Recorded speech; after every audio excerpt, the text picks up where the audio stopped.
Varahi silver jewellery. ఇప్పుడు మన Varahi Silks KPHP store first floor లో 28 March hero Teja Sajja, heroine Meenakshi Chaudhary చేతుల మీదుగా గ్రాండ్ ఓపెనింగ్ జరగబోతుంది. కొత్త పార్టీకి ముహూర్తం ఫిక్స్ చేశారు కవిత.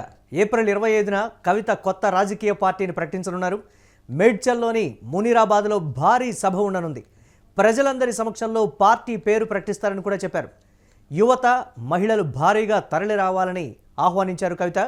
రాష్ట్రంలో బలమైనటువంటి రాజకీయ శక్తి రావాల్సిన అవసరం ఉందని కూడా కవిత చెప్పారు. పేద ప్రజలకు న్యాయం చేసినాం అంటే మీకు ఎందుకు ఈ మాట చెప్తా ఉన్నా అంటే, ఒక శక్తి కలిగినటువంటి సంస్థ, నిజంగా మనసులో ప్రజలకు మంచి జరగాలని కోరుకునేటటువంటి వ్యక్తులు, అటువంటి శక్తులు ఈ రాష్ట్రానికి అవసరం. కాబట్టి ఖచ్చితంగా పొలిటికల్ పార్టీ పెడతా ఉన్నాం. ఈరోజు శ్రీరామనవమి మంచి రోజు కాబట్టి మీ అందరికీ ఈ మాట చెప్పాలని చెప్పి, అది కూడా నిజామాబాద్ గడ్డ నుంచే మా సొంత ఊరు నుండే చెప్పాలని మిమ్మల్ని అందరికీ కూడా రిక్వెస్ట్ చేయడం జరిగింది. ఏప్రిల్ 25వ తారీఖు నాడు ఉదయం 10 గంటలకు ముహూర్తం ఉన్నది. కాకపోతే పొద్దున్నే 10కే ఉంది ముహూర్తం కాబట్టి మా కార్యకర్తలతో చేసుకుంటా ఉన్నాం.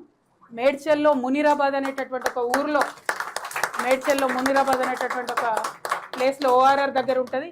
చాలా పెద్ద ఫంక్షన్ హాల్ దొరికింది, 20 ఎకరాలు ఉన్నట్టుంది. మా కార్యకర్తల కాడికే ఒక 30-35 వేల మంది పడతారు. మిగతా జనరల్గా పబ్లిక్ మీటింగ్ మళ్ళీ పెట్టుకుంటాం పొద్దున 10కి. కాబట్టి మా జాగృతి వాళ్ళు సిస్టమేటిక్ కార్యకర్తలు, ప్రతి గ్రామంలో ఉన్నటువంటి జాగృతి కార్యకర్తలు, ఉద్యమకారులు, ప్రజాస్వామ్యవాదులు, ఈ రాష్ట్రంలో రాజకీయాల్లో మార్పు రావాలనుకునే వాళ్ళందరినీ కూడా మనస్ఫూర్తిగా ఆహ్వానిస్తూ ఉన్నాం. ఏప్రిల్ 25వ తారీఖు, వచ్చే నెల ఏప్రిల్ 25వ తారీఖు నాడు మార్నింగ్ 10 o'clockకి మేము జెండా ఆవిష్కరణ చేసి మా పార్టీ పేరు చెప్తాము. మంచి ముహూర్తం ఉంది. మీ అందరికీ తెలుసు, నేను ముహూర్తాలని బలంగా నమ్ముతా. మరి కాలానుగుణంగా పనులు చేస్తే ప్రజలకు కలిసి వస్తుందని నేను బలంగా నమ్ముతున్నా. కాబట్టి ఆ ఉదయం పూట అయినా తీసుకోవడం జరిగింది.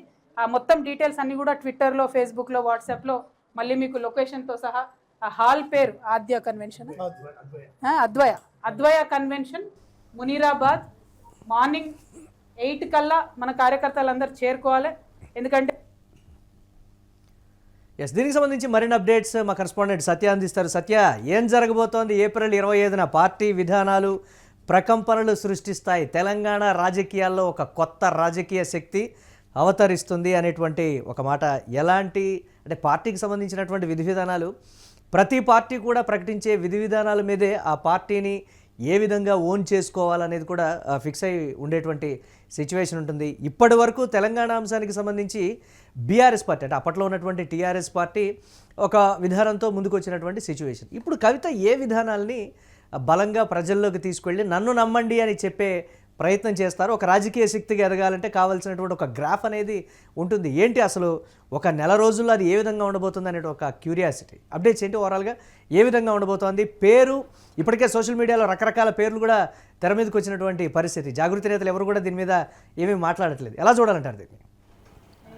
ముఖ్యంగా తెలంగాణ రాష్ట్రంలో మొత్తం కూడా తెలంగాణకు సంబంధించినటువంటి వ్యవహారం, ఇటు తెలంగాణ కోసం కొట్లాడేటువంటి ఒక రాజకీయ పార్టీని నేను తెర మీదకి తీసుకొస్తున్నాను అంటూ కూడా ఆమె ఏప్రిల్ 25వ తారీఖు రోజున మరి పార్టీని అనౌన్స్ చేసే అవకాశం ఉంది. ఏప్రిల్ 25వ తారీఖు రోజు ఏదైతే పార్టీకి సంబంధించినటువంటి మొత్తం కూడా ఆ రోజే పార్టీని అనౌన్స్ చేస్తారు, పార్టీ పేరు అనౌన్స్ చేస్తారు. దానికి సంబంధించి విధి విధానాలు, పార్టీ రూల్స్, రెగ్యులేషన్స్. సో ఆ రోజు దాదాపు జాగృతికి సంబంధించినటువంటి 30 నుంచి 40 వేల మంది మరి ఆ ఫంక్షన్ హాల్లో మరి రానున్నారు. సో పెద్ద ఎత్తున అంటే ఒక తెలంగాణకు సంబంధించినటువంటి నలుమూలల నుంచి కూడా మరి జాగృతితో పాటు అందరూ కూడా కలిసి వచ్చే అవకాశం ఉంటుంది అంటూ ఆమె మరి ఈరోజు ముఖ్యంగా ఈరోజు శ్రీరామనవమి, శ్రీరాముడి పుట్టినరోజు, అలాగే పెళ్లి రోజు. సో ఈరోజు మంచి ముహూర్తం ఉంది.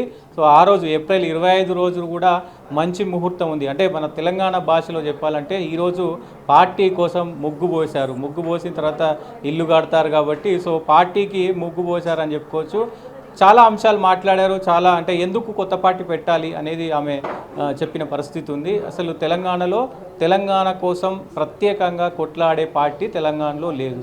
కాంగ్రెస్ పార్టీ జాతీయ పార్టీ, బీజేపీ పార్టీ జాతీయ పార్టీ, అలాగే ఇప్పుడున్నటువంటి బీఆర్ఎస్ పార్టీ కూడా జాతీయ పార్టీ. గతంలో కొంత టీఆర్ఎస్ పేరు ఉన్నప్పుడు మరి ఇటు తెలంగాణ కోసం కొట్లాడింది వాస్తవమే, కానీ దాని తర్వాత బీఆర్ఎస్ భారతీయ మరి సమితిగా మారిపోయిన పరిస్థితి కనబడుతూ ఉంది.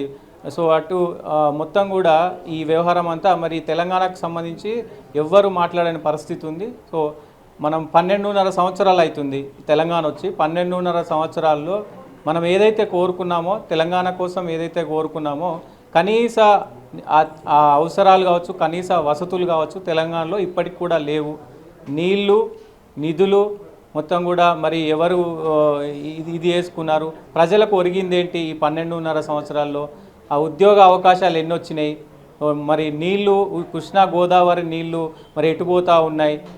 నిధుల విషయంలో కూడా మరి ఎటుపోయినాయి అంటూ కూడా ఆమె కొంత ప్రశ్నించే ప్రయత్నం చేశారు. దాంతోపాటు అన్ని రాజకీయ పార్టీల్లో కాకుండా కొత్త సిద్ధాంతాలు, కొత్త ప్రక్రియలతో నేను ముందుకెళ్తాను, ఎందుకంటే కనీస వసతులు లేవు.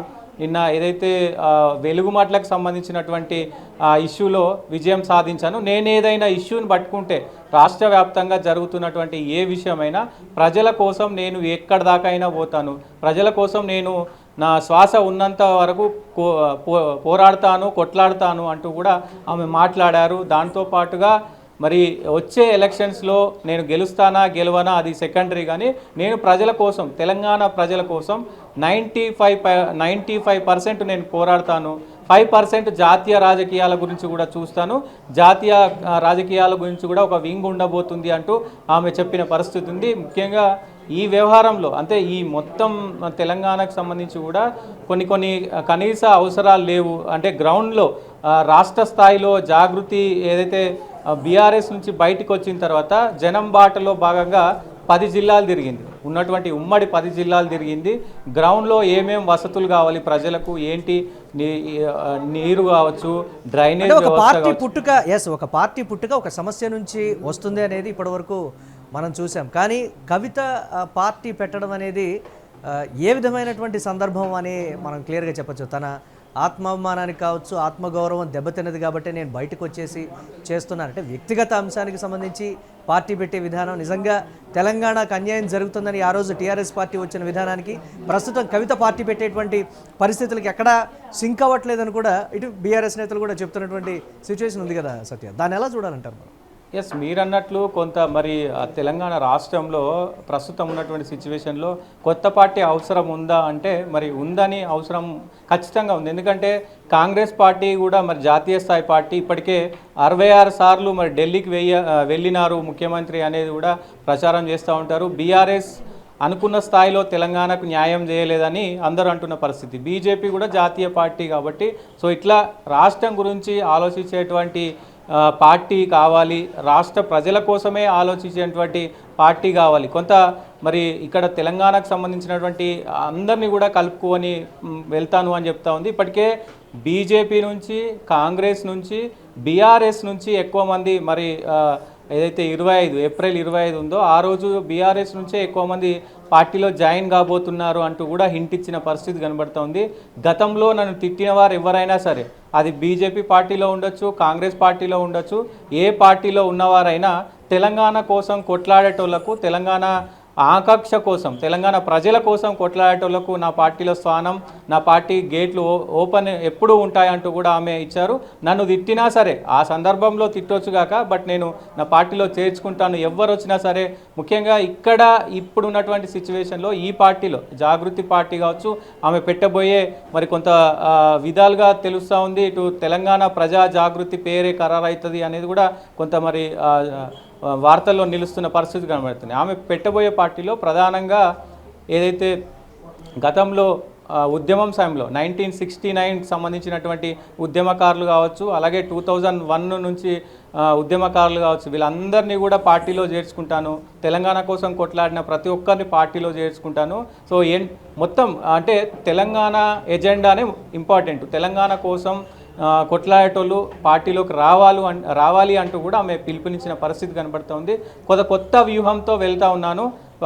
ఏప్రిల్ 25 రోజున మా పార్టీ విధి విధానాలు, పార్టీ లైను, పార్టీ అసలు అంశాలు అంటే తెలంగాణలో ఇంకా ఏవే అంశాలపైన మనం కొట్లాడాల్సిన అవసరం ఉంది అనేది కూడా ఆమె చెప్తారు అనేది తెలుస్తుంది. ఏదేమైనప్పటికీ ప్రస్తుతానికే మనం బయటకు వచ్చిన తర్వాత బీఆర్ఎస్ పార్టీని చీల్చి చెండాడిన పరిస్థితి కనబడుతోంది. బీఆర్ఎస్ పార్టీ పైన అంటే ఎవరు బీజేపీ చేయని విమర్శలు, అటు కాంగ్రెస్ పార్టీ చేయని విమర్శలు తెలంగాణ TRS పైన- కోసం ఎవరితోనైనా పోరాటానికి సిద్ధం అనంటే అది తండ్రైనా అన్నైనా బావైనా లేకపోతే కుటుంబ సభ్యులు ఎవరైనా సరే ఒక్కటేనా అనేటువంటిది కూడా సోషల్ మీడియాలో వస్తున్నటువంటి ఒక ప్రశ్న కదా సత్య. దీన్ని ఎలా చూడాలంటారంటే కుటుంబ సభ్యులతోనైనా సరే ఫైట్ చేయడానికి సిద్ధమైన కవిత అనే ఒక ప్రశ్న ఉంది కదా, దాన్ని ఎలా చూడాలంటారు?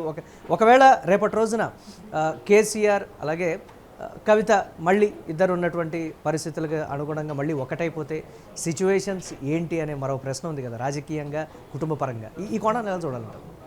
డెఫినెట్గా ఈ ప్రశ్న గత వారం రోజుల క్రితమే మీరు అన్నట్టు మరి కేసీఆర్ పిలిస్తే కవిత మరి అన్నీ వదులుకొని మరి వెళ్ళిపోయే అవకాశాలు ఉంటాయి కదా, ఈ పార్టీ పెట్టడం ఎందుకు, ఇదంతా ఎందుకు అనేది కూడా కొంత చర్చ జరిగింది. కానీ కొంత క్లారిటీ ఇచ్చే ప్రయత్నం ఆమె చేశారు. ఒకవేళ పార్టీ వదులుకొని ఒకవేళ డాడీ రమ్మంటే కనుక, మరి కేసీఆర్ రమ్మంటే కనుక నేనే నా పార్టీలోకి కేసీఆర్ని ఆహ్వానిస్తాను, ఆ పార్టీ వదిలేసి నా పార్టీలోకి రండి, నా పార్టీయే మీ పార్టీ అని చెప్తాను అంటూ కూడా ఆమె క్లారిటీ ఇచ్చిన పరిస్థితి ఉంది. సో ఈ పార్టీల విషయాల్లో నేను వెనక్కి తగ్గేది లేదు. సో అందరూ కూడా అంటే నాతో కలిసి వచ్చే అన్ని పార్టీల నుంచి కూడా నేను ఆహ్వానిస్తాను. ముఖ్యంగా ఈ వ్యవహారం అంతా కూడా ప్రస్తుతం కొంత చర్చనీయాంశమైనటువంటి దారితీస్తూ ఉంది. అంటే కవిత ఎట్లాంటి వ్యూహాలను రచించబోతుంది, ఎట్లా మరి ఎన్నికలకు సిద్ధమవుతా ఉంది అనేది కూడా చర్చనీయాంశంగా మారిన పరిస్థితి ఉంది. బీఆర్ఎస్ను ఎట్లా టార్గెట్ చేయనుంది, ఒకవైపు పార్టీ పెట్టక ముందుకే ఒకవైపు పెద్ద ఎత్తున మరి విమర్శలు చేసింది. కాంగ్రెస్ పార్టీని ఎట్లా విమర్శించే అవకాశం ఉంది, బీజేపీ పార్టీని ఎట్లా విమర్శించే అవకాశం ఉంది. మరి దాంట్లో ఇప్పుడు కొత్తగా పార్టీ పెట్టినప్పుడు రెండు అంశాలు ఉంటాయి. ఒకటి మిత్రపక్షం ఉంటుంది, ఒకటి శత్రుపక్షం ఉంటుంది. మరి మిత్రపక్షంగా ఏ పార్టీలు ఉండబోతున్నాయి అనేది కూడా చూడాల్సిన అవసరం ఉంటుంది. మిత్రపక్షంగా బీజేపీకి అయితే పోయే అవకాశం లేదు, ఇటు బీఆర్ఎస్ తోటి కూడా పోయే అవకాశం లేదు. మరి మిత్రపక్షంగా మరి కాంగ్రెస్తో వెళ్తుందా మరి ఏంటి అనేది కూడా చూడాల్సిన అవసరం ఉంటుంది. దాంతోపాటు ఆమె ఒక క్లారిటీ కూడా ఇచ్చారు, నేను ఏ పార్టీకి బి పార్టీని కాదు, అంటే నేను ఏ పార్టీకి తొత్తును కాదు, ఏ పార్టీతో కలిసి నేను పనిచేయను అంటూ కూడా చెప్పిన పరిస్థితులు ఉన్నాయి. కానీ రాజకీయాల్లో సర్వసాధారణంగా ఒక పార్టీ సపోర్ట్ అనేది అవసరం ఉంటుంది, మిత్రపక్షం అనేది ఉంటుంది. కాబట్టి చూడాలి ఆమె ఏప్రిల్ 25 తారీఖు రోజు మరి పార్టీ అనౌన్స్ చేసిన తర్వాత ఆమె వ్యూహాలు ఎట్లా ఉండబోతున్నాయి, కేసీఆర్ కంటే పదునుగా వ్యూహరచన చేస్తారా ఏంటి అనేది కూడా మరి చర్చనీయాంశంగా మారిన పరిస్థితులు ఉన్నాయి. చూడాలి ఏం జరగబోతుంది. రైట్, థ్యాంక్స్ ఫర్ అప్డేట్ సత్య. ఇక కవిత కొత్త పార్టీకి ముహూర్తాన్ని ఫిక్స్ చేశారు. ఏప్రిల్ 25న తన కొత్త రాజకీయ పార్టీని ప్రకటించనున్నారు. మేడ్చల్లోని మునీరాబాద్లో భారీ బహిరంగ సభ నిర్వహిస్తారని కూడా ఆమె క్లారిటీ ఇచ్చారు. ప్రజలందరి సమక్షంలో పార్టీ పేరు ఆ సమయంలో ప్రకటన ఉంటుందని కూడా చెప్పారు. యువత మహిళలు భారీగా తరలి రావాలని ఆమె ఆహ్వానించారు. రాష్ట్రంలో బలమైనటువంటి రాజకీయ శక్తి రావాల్సినటువంటి అవసరం ఉందని కూడా కవిత చెప్పారు.